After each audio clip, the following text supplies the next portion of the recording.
It seems like Shaheem Brown the last, couple of weeks especially has come on. You get a couple of good plays, few good plays against Syracuse, and last week had a couple more plays. What's he doing well, and what's his energy like now that he's performing like this? Yeah, he's been having success. It was great to see him get the interception, but I've seen this coming with him. Continue to challenge him, coach him, put him in good situations, and this has been a long investment for him and for us. It's good to see it pay off. He's one of our better players, and I think he'll continue to get better. Jordan? Coach, the last few weeks when we talked to the players post-game, they talk about the second half adjustments, and they just say, we sit around and say no more points, and then there's no more points on the board. Is it really that easy? The guys just lock in, or where's been that key to 0 point second half the last 3 games? Yeah, we make sure we say no points all the time. It's good that that's happened more than it hasn't.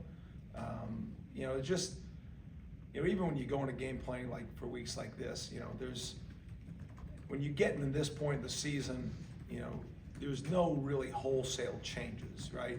But the small adjustments, the small understandings, whether it's going into a game, whether it's series by series, it all matters. But I think we do have a veteran group. When you have a veteran group, usually the things that you say or the things that they see, those reps mount up quicker. And so the adjustments or their reactions and all things, usually it's expedited in your ability to solve, not problems, but just create answers or, better anticipation. And so, we've got a good group of players, we've got a smart group of players, and, I think it's a group that when you communicate with them, usually there's a really good approach to that. Jeff? Similar to Duke, Wake is one of the least penalized teams in the country, least penalty yards as well in the country in the top 10. Does it help in the discipline sense that you are kind of seeing that in back-to-back weeks, kind of a team that doesn't really, give up a lot of penalties? Yeah, I mean, we don't really have anything to do with that, for our opponents, and I think what it tells you is you got two well-coached teams. Dave Clausen's been successful everywhere he's been. He's taken Wake, at a really consistent level, and I think he's one of the better coaches in the country. And I think how do you measure that? Penalties are one way to measure it, and so he's really good. He's done a great job there. Ira? Obviously, a lot of good things on defense in that game.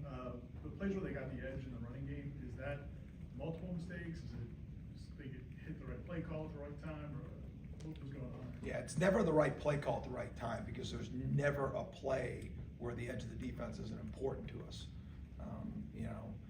There's really, there was the biggest run of the day was just a big space crack replace, and I thought we had the edge set without the corner as well, but we couldn't get there. The ball bounced. We tried to go make a play, and our guy got kind of tangled up on a block and pulled back and whatever it was, but we got to go make the tackle too.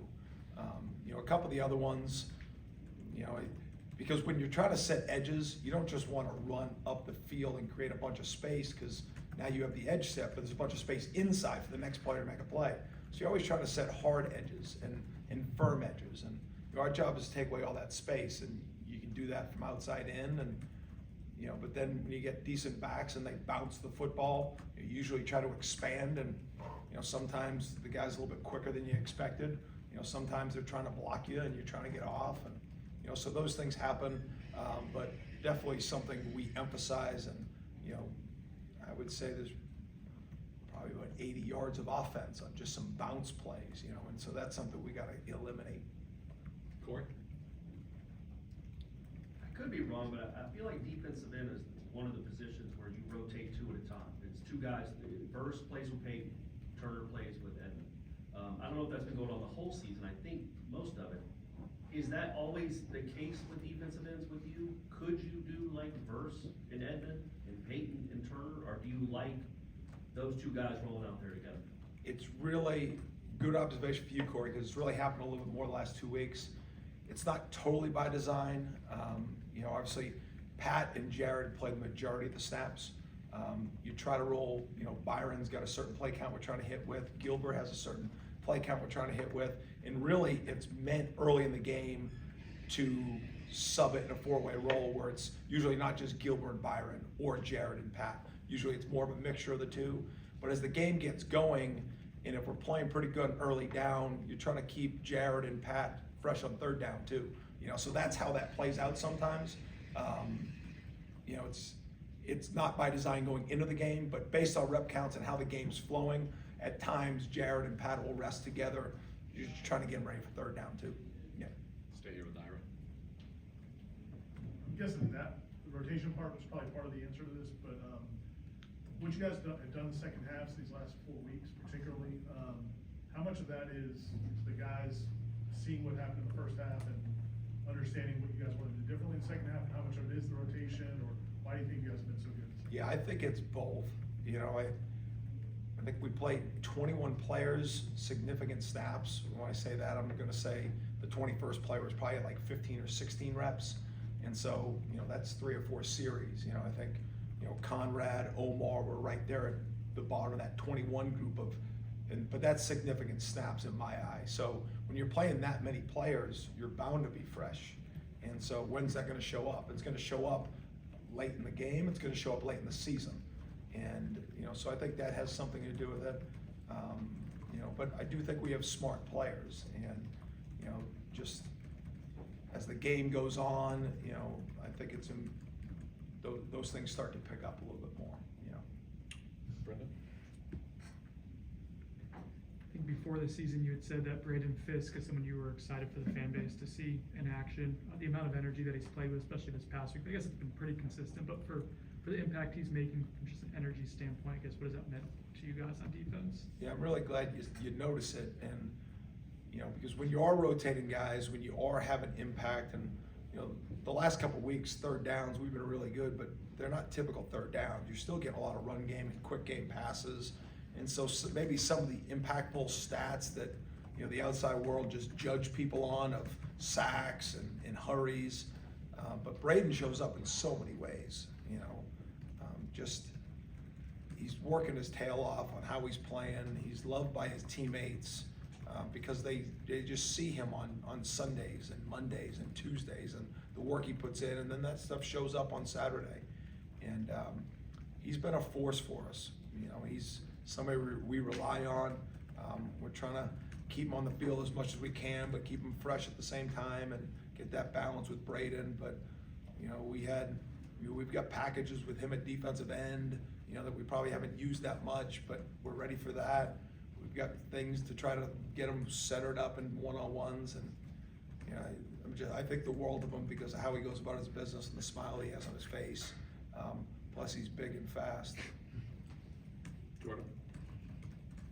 When Coach Norvell is so aggressive on fourth down, does that give the defense confidence knowing how much the coaching staff trusts them? We trust Mike and whatever they do, and then we go and react. There's a lot of times those things work. We get first downs, we go down and score. When we don't, then it's our turn. That's how you look at it. There's times that, we need them to pick us up. There's times that they need us to pick them up. Sometimes that our kickoff return team needs to pick up the team, and that's just part of being on a team.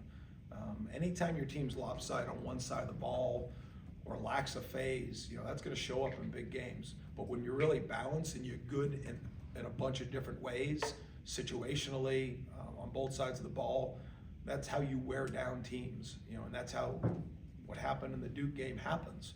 You get a bunch of stops in a row, you start creating some big plays on offense, you take a kick return back.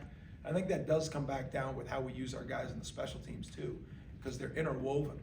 You look out there and you got Kevin Knowles playing next to LT on punt pressure.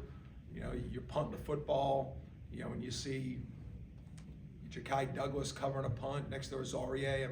That's just the best of our team, and I think that helps intertwine the belief in our guys, and whether that comes to going for it on fourth down or needing stops in 2 minutes, I think it's just good and indicative on what this team is. Chris?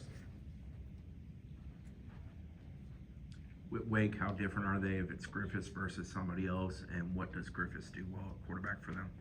Yeah, I don't think it was by plan they've played so many quarterbacks. You know, I think, you know, they've run into some turnovers, they've run into some injuries. You know, I think what's helped them is even though they've had to play a couple more people behind the center than they've wanted, they've been so consistent in their scheme and their execution throughout years that, you know, they can go back and, you know, they've had a lot of success at quarterback at Wake through Dave's, Coach Clausen's time there at Wake. And, you know, I think they went into the season, you know, with Griffiths as, you know, the quarterback that was the heir apparent. You know, they've run into a few issues with, you know, I know he's been banged up and has turned the ball over a few more times than they've wanted. You know, but, you know, they've got a good staff over there. I'm sure they're working to get it figured out. And, you know, I think that offense has had a long history of success. So, you know, it brings its unique challenges. We'll go to Ira for the last one. Holding's gonna happen. I know there was a former defensive coordinator here who you know well, who used to say holding's a personal problem to the defensive players who they complain about. But what do you tell guys, and how do you evaluate plays when that happens? Yeah, I mean, our job is to get off blocks and make tackles, you know, regardless of the technique. And I know this, if you're comfortable being held, you're never gonna get it called.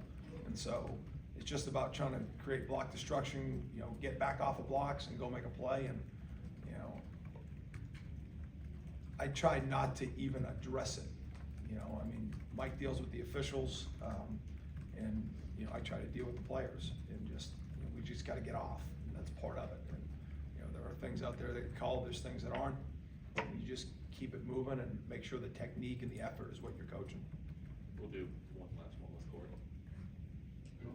It's a bonus question for you. It is the second week in a row you're not quite sure who the starting quarterback is going to be.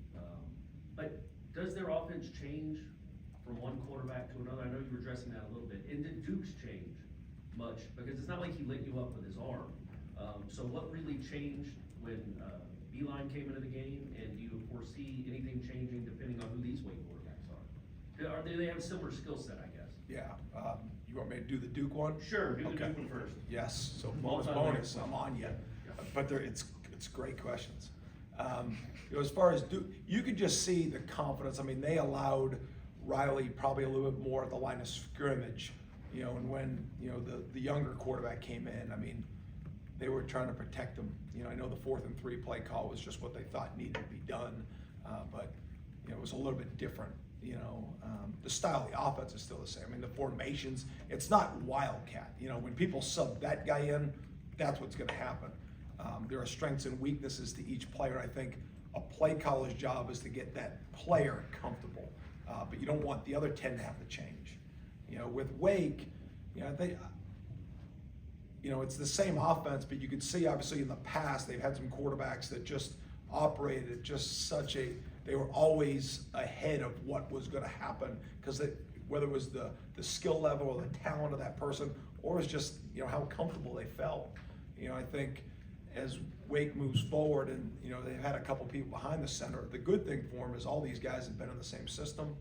You know, I wouldn't say the offense changes much, but, you know, there were even that last pick game where they had a different starter. You know, you saw a little bit more called design runs, probably just to get the quarterback comfortable. I think you will see maybe some schematic changes that aren't wholesale changes, but maybe something that takes things off the plate of the quarterback to get him comfortable. Whatever that is, screen pass, called runs, called quick games, something that builds confidence. Okay. Thanks, guys.